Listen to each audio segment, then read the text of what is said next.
Hi guys! The weather is incredibly nice outside today. It wasn't really all that nice last night because we had a bit of a storm blow through with winds gusting up to 36 meters per second.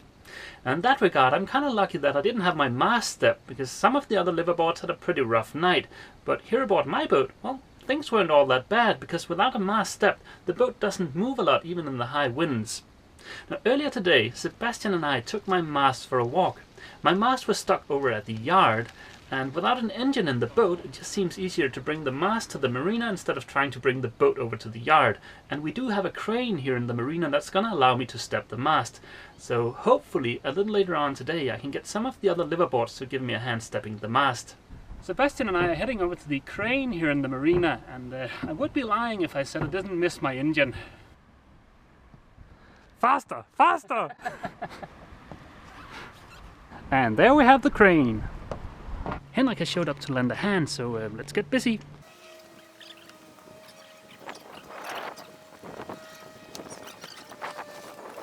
The great news is we managed to step the mast, as you can see behind me.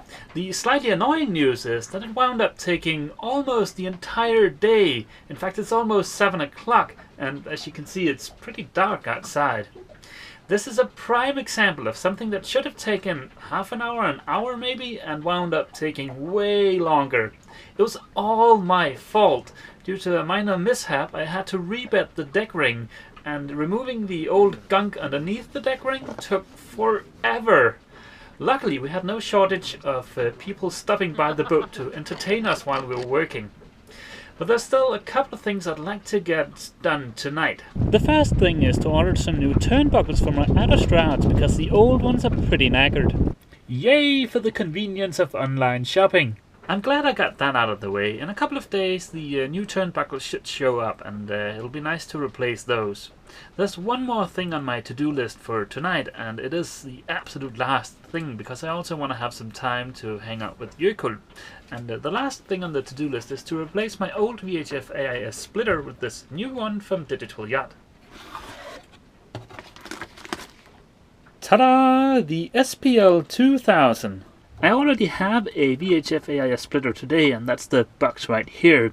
I've been having some issues with this particular box over the last year and a half, so I figured it was time to upgrade to a splitter that matches my AIS transponder. This is the bitter end of the new coax cable from the Mast. The coax cable to the antenna goes here, and please excuse the mess. Now it should just be a matter of moving over the connections from the old splitter to the new splitter. Okay, and there we go. Well, the astute might note that there is two connections left on the old splitter. The one is power, and the other one is the one that goes to the FM radio. And in the new splitter, the power and the FM is in the same cable. This is the power cable from the old splitter, and I'm going to use this to run the cable to the new splitter. Ta-da! Well, friends don't let friends buy the cheap duct tape. This is horrible. I'm gonna hold off on mounting the new splitter until I've seen it actually work. But everything should be hooked up now, so let's go ahead and turn on the power. Ta-da! Okay, I know, that was a little bit anticlimactic, but at least the right LEDs turned on, so that's a good sign. Let's go ahead and see if everything works. I've hooked my computer up to the AIS transponder using the USB connection, and this piece of software right here should be able to give us some useful information. So I'm just going to hit connect here. I don't know if the camera is going to be able to pick this up, but right here I can see that we're receiving AIS reports from other vessels. In the Diagnostics tab, we can see that I have a valid GPS fix. My AIS has transmitted a position report, and my AIS has also received a transmission report, and that was the vessels we saw on the previous tab there. And there's also another piece of useful information here, and that's this voltage standing wave ratio of 0.9 to 1.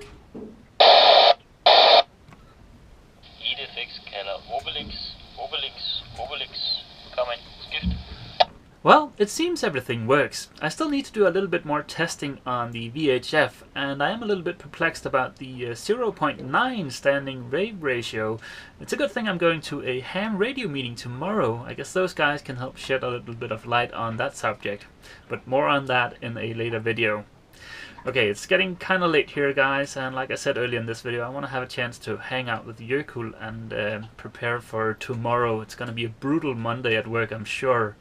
So I'm gonna cut this video a bit short, and oh yeah, I'm sorry about the horrible lighting in this video. It's kind of difficult when you're moving around all the time, so yeah. But I guess that's it for this video, guys. See you! Jökull and I hope you've enjoyed this video. To be notified about new content, please click subscribe. If you're new to the channel, I suggest you check out the introduction playlist.